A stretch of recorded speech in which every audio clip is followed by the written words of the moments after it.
आज होगा धीरेन्द्र शास्त्री पाखंडी बाबा का पोल खोल।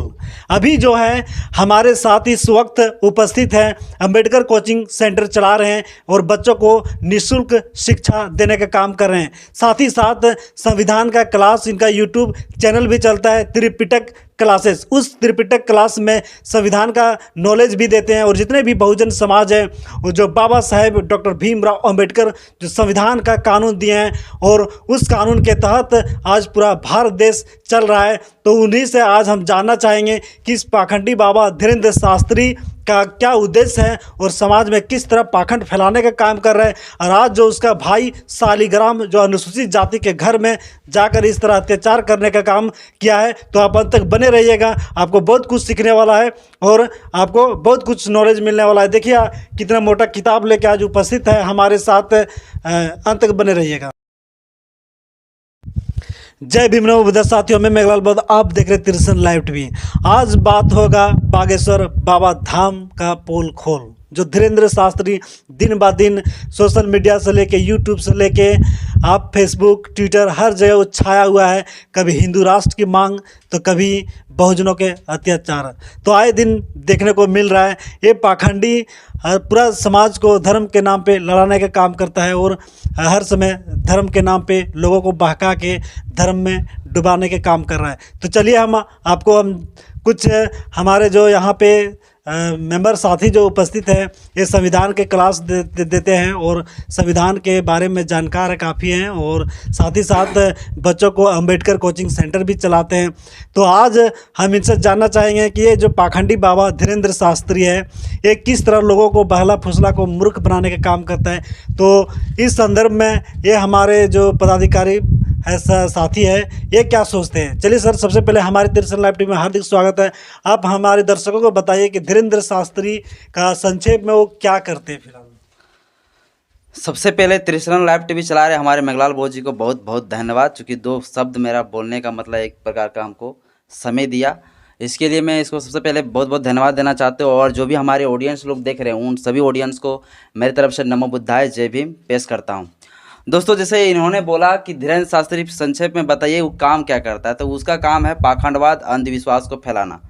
यही वो काम करते हैं। संक्षेप में अगर पूछे तो संक्षेप में मेरा यही जवाब रहेगा कि अंधविश्वास, पाखंडवाद, इस तरह से प्रोपेगेंडा उसका वही प्रोपेगेंडा ही उसका वही उसी तरह से है, अंधविश्वास और पाखंडवाद फैला के अपना रोजी रोटी चलाना।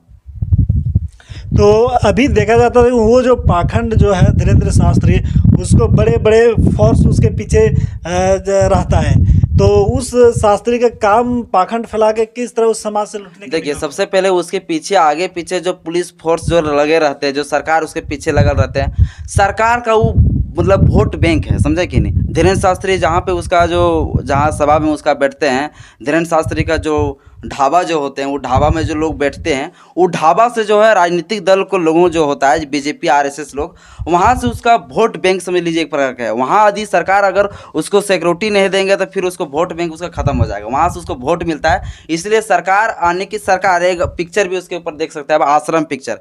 आश्रम पिक्चर में एक बाबा होता है ढोंगी बाबा, और ढोंगी बाबा किस तरह से देश को पूरा जो कब्जा करके रखता है, उसी प्रकार से ये धीरेन्द्र शास्त्री जो है पूरा तरह से शासन व्यवस्था को कब्जा कर लिया। इसीलिए उसके पीछे जो है पुलिस फोर्स लगा रहता है, यानी कि एक प्रकार का संविधान का विरोधाभास काम कर रहे हैं। कोई भी जो है जितना भी जो भी हमारे भारत का जो संविधान है, उसमें आर्टिकल नंबर 51 देता है, फंडामेंटल ड्यूटी देता है, उसमें देश को अच्छा से चलाने का एक ड्यूटी, मतलब सभी लोगों को, नागरिक को राष्ट्र की एकता और अखंडता को बनाए रखने का उसको अधिकार देता है, जो आर्टिकल नंबर 51 कहता है। लेकिन ये लोग पूरी तरह से राष्ट्र की एकता और अखंडता को ख़त्म करने का विचार में लग चुके हैं और ये लोग हमेशा हिंदू राष्ट्र की मांग करते हैं, जो कि बिल्कुल यह जो हमारे प्रस्तावना में भी धर्मनिरपेक्ष लिखा हुआ है। धर्मनिरपेक्ष का मतलब ये नहीं होता है कि यहाँ पर सिर्फ एक धर्म का ही सिर्फ राष्ट्र हो। धर्मनिरपेक्ष का अर्थ ये होता है कि कोई भी राज्य जो होता है, वो राज्य कभी ये घोषित नहीं कर सकता कि यह सिर्फ हिंदू धर्मों का है। तो धर्मनिरपेक्ष का मतलब होता है वहाँ सभी धर्म के लोग स्वतंत्र रूप से फ्रीडम से अपना रह सकते हैं, ये होता है। लेकिन वो हिंदू राष्ट्र की मांग करता है, ये भी एक प्रकार का देशद्रोह का मुकदमा उसके ऊपर होना चाहिए और आर्टिकल नंबर 51 का एक प्रकार का वो उल्लंघन कर रहा है। ये उसको सोचना चाहिए सरकार को, लेकिन सरकार भी उसके वोट बैंक बन चुका है, वो करेगा भी क्या। ये मनुवाद सरकार है, देश में भी मनुवाद लोग का शासन व्यवस्था है, तो फिर उसी प्रोपेगेंडा से पूरा देश को चला रहे हैं। लेकिन उसकी औकात नहीं इस देश को पूरा हिंदू राष्ट्र बना दे, उसकी बस की बात नहीं है। अभी जो हिंदू राष्ट्र और संविधान राष्ट्र दोनों में से पब्लिक को किसमें ज़्यादा फायदा होने वाला है, हिंदू राष्ट्र में या तो संविधान का राष्ट्र में? इसको हम संक्षेप में बता देना चाहता हूँ कि हिंदू राष्ट्र का मतलब ये हो गया कि देश व्यवस्था को एक प्रकार से खराब कर देना, देश व्यवस्था को तोड़ देना। हमारे जो भारत देश को जब जिस समय हमारे तथागत गौतम बुद्ध का जो समय था, उस समय भारत को कहा जाता था सोने का चिड़िया कहा जाता था, समझ सकते हैं। इसके बाद जैसे ही हम ब्राह्मण व्यवस्था जब आए, इसके बाद उस समय से हमारा भारत देश को पूरा स्थिति डूब चुका है। और धीरे धीरे इस प्रकार का एजेंडा जो लागू करते आरएसएस बीजेपी वाले के लोग, वो पूरा तरह से हमारे भारत देश में जो संविधान लोगों को जोड़ के रखता है। यहाँ पर अनेक विविधता के लोग रहते हैं, यहाँ पर सभी लोग जो भाईचारा के साथ मिलकर रहते हैं। अगर हिंदू राष्ट्र घोषित हो जाता है तो हिंदू राष्ट्र घोषित हो जाने के बाद सर्वोपरि बन जाएगा हिंदू। और जब हिंदू हो जाएगा सर्वोपरि, तो वो मुसलमानों का नहीं वो वैल्यू देंगे, ना ही जैन को वैल्यू देंगे, ना बुद्धिस्ट को वैल्यू देंगे। अंत में फिर वो डिसाइड यही करेंगे कि इन बुद्धिस्ट को भी यहाँ से हटा दिया जाए, इस मुसलमानों को भी यहाँ से हटा दिया जाए। और हिंदू राष्ट्र बन जाने के बाद हमारा हक अधिकार वो खत्म हो जाएगा। जो प्राचीन समय में जो चलता था, गला में मटका पीछे झाड़ू, वही हाल होने वाला है। इसीलिए बहुजन सभी साथियों से कहना चाहते हैं कि जिस तरह वो लोग आंदोलन कर रहे हैं हिंदू राष्ट्र मांग करने के लिए, तो आप लोग भी आंदोलन करिए भारत का संविधान बचाने के लिए। ये आपका राइट्स है। हिंदू का मतलब होता है, आप अगर गूगल में जब जाके अगर सर्च करते हैं तो हिंदू का मतलब चोर, डाकू, लुटेरा। तो यदि आप हिंदू राष्ट्र का मांग करते हैं, समझ लिए इस भारत देश में चोर, डाकू, लुटेरा के अलावा कुछ नहीं बनेगा। तो चलिए हम आगे बढ़ते हैं कि अभी हाल ही में यही बाबा बागेश्वर धाम धीरेन्द्र शास्त्री जी इधर से पाखंड को फैलाते फैलाते वो भटके हुए चल गए नागपुर। तो नागपुर में ही बीच में सभा छोड़ के वहाँ से भागना पड़ा। तो ये आखिर क्या मामला है, कुछ हमारे दर्शक बताइए। नागपुर गया था या छत्तीसगढ़? रायपुर, नागपुर गया था। रायपुर, नागपुर ना, नागपुर। देखिए, नागपुर में एक मैटर था, वहाँ पे उसको हमको इस समझ में नहीं आ रहा है रायपुर है या नागपुर है। रायपुर, नागपुर वहाँ पे नागपुर में वो लगाए थे वो आपका सभा तो उसमें श्रद्धा मूलन समिति है, वहाँ का जो आवाज़ उठाया गया कि यदि आपने सचमुच अगर चमत्कार दिखाते हैं तो वहाँ से उनको भागना पड़ा था। हाँ, भागना पड़ गया था। हाँ, देखिए वहाँ पे चैलेंज किया गया था। और जो वो अंधविश्वास पाखंडवाद का जो है एक संगठन चलता है सरकार के द्वारा, वहाँ कानून बनाया महाराष्ट्र में, ठीक ना। तो वहाँ के जो है उन्होंने चैलेंज किया था, चूँकि उन्होंने बहुत सारे वीडियो में बोलता है कि हम किसी का माइंड पढ़ लेते हैं, ऐसे कर देता है, भविष्य बता देते हैं।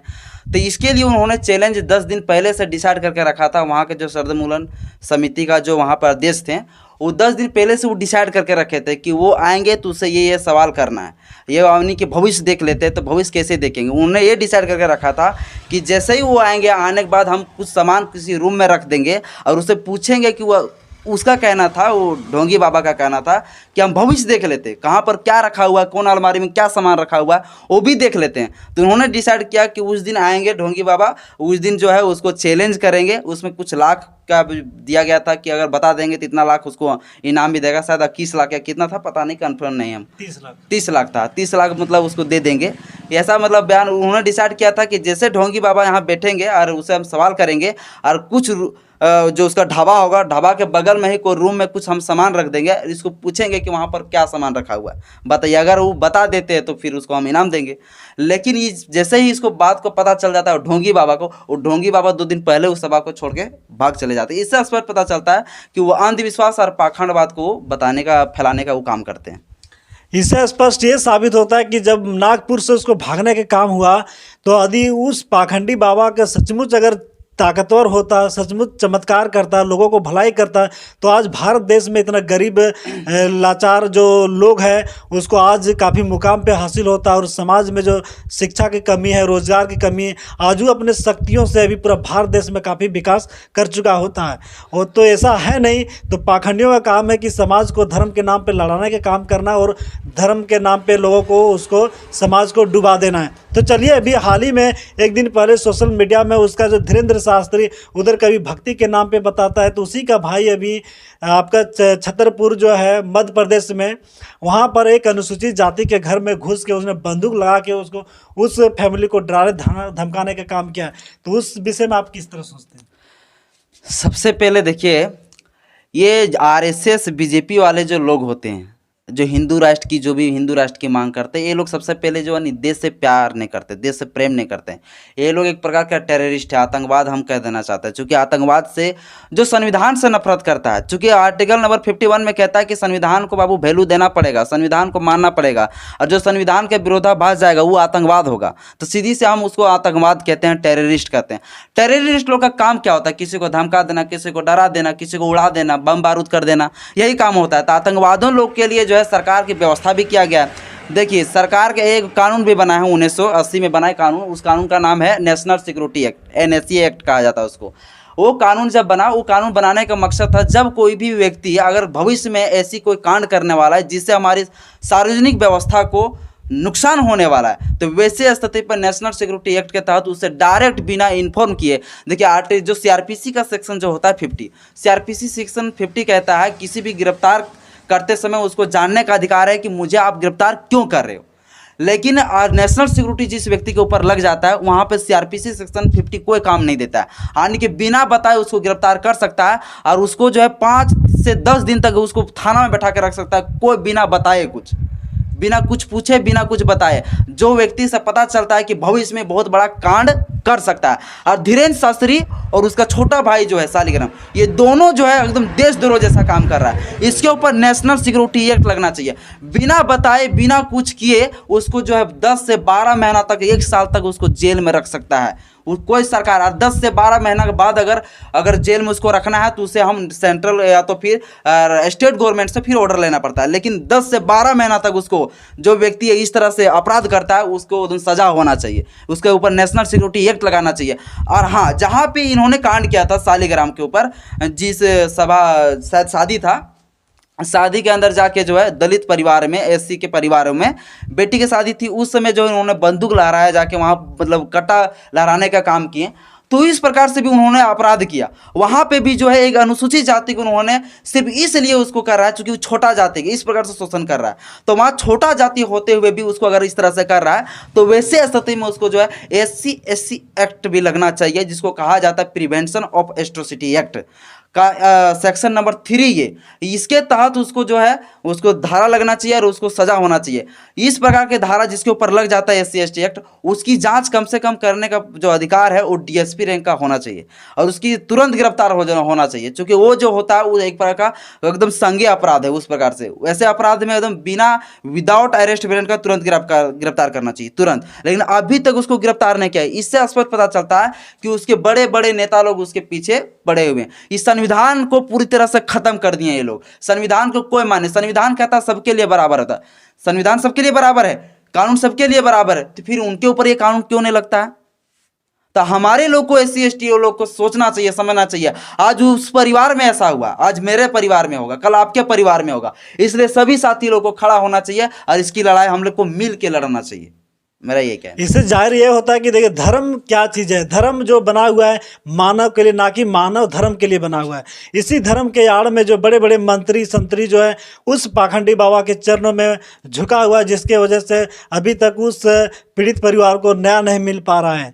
तो इसी विषय में हम थोड़ा सा वीडियो बनाने की वजह यही था कि मतलब जितने भी बहुजन समाज है आज उस पर अत्याचार होता है, तो एक दूसरे समाज खड़ा नहीं होता है और धर्म के नाम पे लड़ा कर सबको फोड़ डालने का काम करता है। तो जितने भी हमारे दर्शक हैं, हम लास्ट में यही कहना चाहेंगे कि इस वीडियो का उद्देश्य यही है कि आप संगठित हो, शिक्षित हो, संगठित हो, संघर्ष हो, जो बाबा साहब का अंतिम इच्छा था, और साथ ही साथ जो बाबा साहब ने जो वो अंतिम का जो उनका विचार था कि जिस धर्म में आपको इज्जत सम्मान कुछ भी ना मिले, उस धर्म को लात मार के आप उस धर्म को छोड़ के अपने बुद्धिस्ट की ओर बढ़ें, और जो बाबा साहब का जो 22 प्रतिज्ञा उसको अपना के चलो बुद्ध की ओर उस मार्ग पे चलने का काम करें और संगठित होकर एक दूसरे पे लड़ें। तो चलते चलते हम यही कहना चाहेंगे कि इस वीडियो को अधिक से अधिक शेयर करें, लाइक करें, कमेंट करें। साथ ही साथ अपने इस चैनल को मैं अगर पहली बार आए हो तो सब्सक्राइब करके बहुजन मीडिया को